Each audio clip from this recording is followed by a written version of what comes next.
नमस्कार बंधुरा, आज के बानाबो पाट डाल, पाट शाकेर डाल।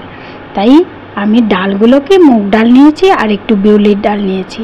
দুটো ডালকে একটু ভেজে এবারে ধুয়ে আর এবারে প্রেসারে 3টে সিটি মেরে নেব। মানে খুব গলেও যাবে না, আবার খুব গোটা গোটাও থাকবে না ডালটা। আশা করি বন্ধুরা আপনারা ভালো আছেন, সুস্থ আছেন।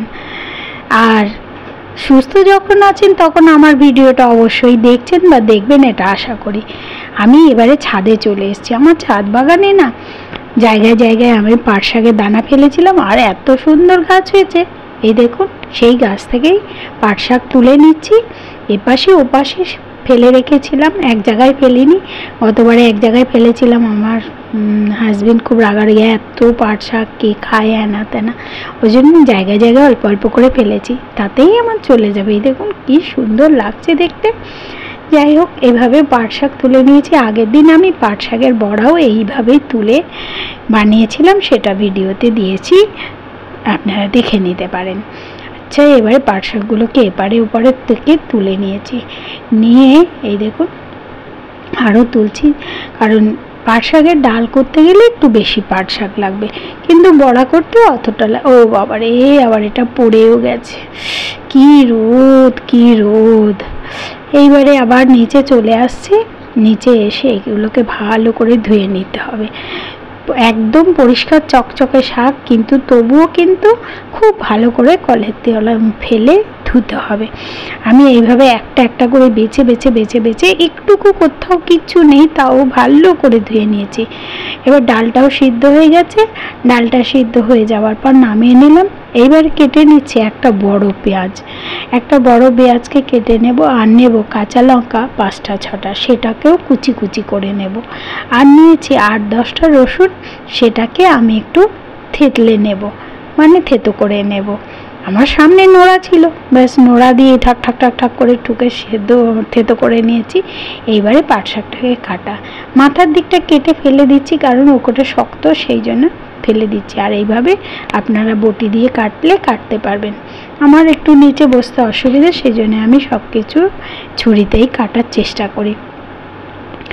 একবার কেটে নিয়েছি, আবার এগুলোকে তুলে আরেকটু আছে, সেগুলোকেও এইভাবেই একইভাবে কেটে নেব।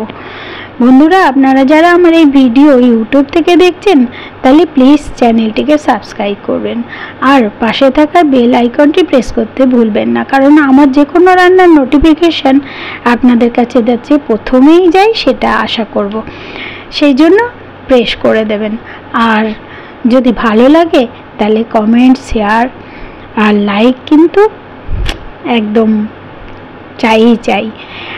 এবারে দিয়ে দিলাম কিছুটা কালো জিরে তেল দিয়ে, আর দিয়ে দিলাম রসুন থেতলা করা। রসুনটা একটু লাল লাল হতেই পেঁয়াজগুলোকে দিয়ে দিলাম।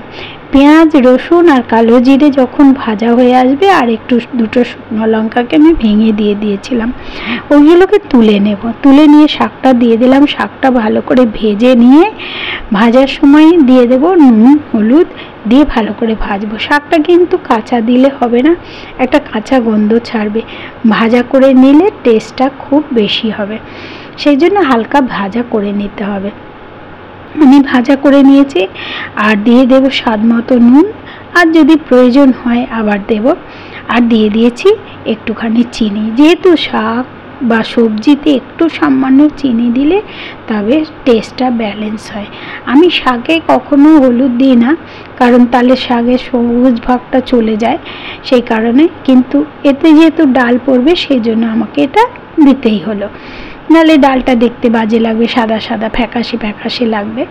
এইবার ভাজা হয়ে গেছে, এবার আমি ডালটাকে ঢেলে দিলাম। ডালটা যখন সেদ্ধ করেছিলাম, তারপরে ওটার সঙ্গে আমি ডালের কাটা দিয়ে একটু জল মিশিয়ে নিয়েছি, আর একটু জল দিয়ে এবার ঢাকা দিয়ে দিলাম। ভালো করে ফুটে উঠলে, যখন টকবক টকবক করে ফুটে উঠবে, আর একবার নেড়ে চেড়ে ওই ভাজা মশলা সব দিয়ে দেব, কি রসুন, কালো জিরে আর পেঁয়াজ যে ভেজে তুলে নিয়েছিলাম সেটা।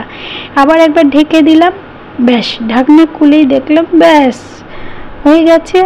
আর গ্যাস অফ করে দিয়ে এই যে নামিয়ে নিয়েছি। এই ডালটা যখনই বানাচ্ছি না, আমার খিদে পেয়ে গেছে, মানে এত ভালো হয় খেতে। বন্ধুরা, একবার অন্তত বানিয়ে খেয়ে দেখবেন।